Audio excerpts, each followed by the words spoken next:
Aba, so hello. Kasi may vlog nga po pala ito. Share ko nga lang pala sa inyo ang kaganapan ko gabi at ito nga aking pinagkakaabalahan, itong aking pinagtatahi at ito nga pa wala yung costume na susutin ko sa aking pag-cosplay. Aba, ay hanggang dito muna ang ating pasilip. Sapagkat tayo ay kakain muna ng hapunan at dito nga tayo kakain sa Paypornasti dahil hindi nga ako nakapagluto. Aba, ay nawilibaga naman ako sa pagtatahi ay tinamad na ako magluto at di ko na rin alam kung anong uulamin at di ko rin talaga alam. Paulit-ulit lang. Samantala, ang totoo talagang tinatamad lang magluto. Aba, ayun, pinatunog na agad ni boss yung bell. Aba, ay wala pa akong naiisip na mai-order ay nag-bell ka na agad. Kaya ito, dali-dali na agad ako nag-order. Dahil nakakagutom naman ang magtahi. Yung magtahi sa maghapon. Ay, grabe naman. Sorry na, hindi lang naman yun ang ginawa ko. Siyempre, marami pang iba. Dahil nga meron na akong naisip na ma-order, aba, ay patulungin na ang bell na yan. Nagulat nga yung asawa ko dito at gaya-gaya daw ako sa kanya. For sure naman dito marami talagang kumakain dito sa Paypornasti. Dito lang naman yan sa may malapit sa tapat na Flying Bee, malapit sa 7-Eleven. O sa malamang sasabihin na naman dyan ang magagaling. Dapat mo pa sinasabi? Alam na namin yan. Aba, ay sinasabi ko lang naman. At wala naman sigurong masama. Pero mas masama kung hindi mo natikman ng pagkain dito dahil napakaswak at sulit sa budget mo, day. At habang naghihintay nga ng order, ay ito ang aking mag-ama ay naglakad muna at pumunta din sa Minimart. Magtitingin-tingin daw muna sila kung anong gusto nilang maibigang bilhin. At habang ito ako nagtitingin itong mga nakadikit na rin sa pader na para bala kong kunat at sabit sa bahay. Ay charot! Huwag mong subukan.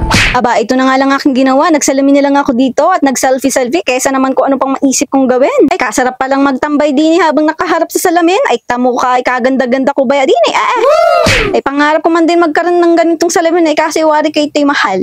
Sa part nga po pala na ito, nakabalik niya nga po pala yung aking mag-ama. Ito nga aking bibi, may bitbit na agad na sinisip-sip niyang Yakult. Chinese Yakult po ang tawag. Saktong pagkadating nga nila, ito nga nailapag na nga dito ang aming order na Buffalo 4 wings. Pero sabi nga namin mag-asawa, ito na lang order namin, hati kami. Pero yung grabe yung hati, ha? Iisa lang sa akin.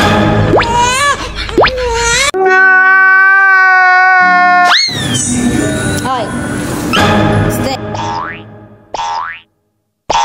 Ayan.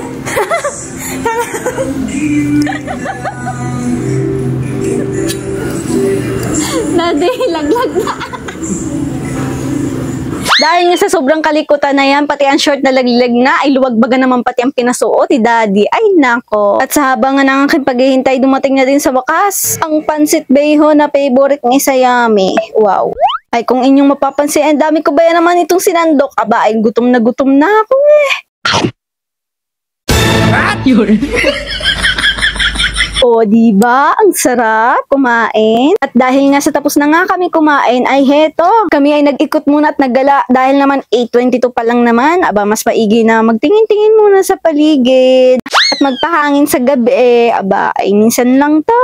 At habang nagdadrive nga ang asawa ko, napasabi ako, saan tayo punta? To the moon, road trip, brum brum, curse curse, zoom zoom. O, diba? May pa-zoom in. One eternity later. No, malamig. Akin lang. No.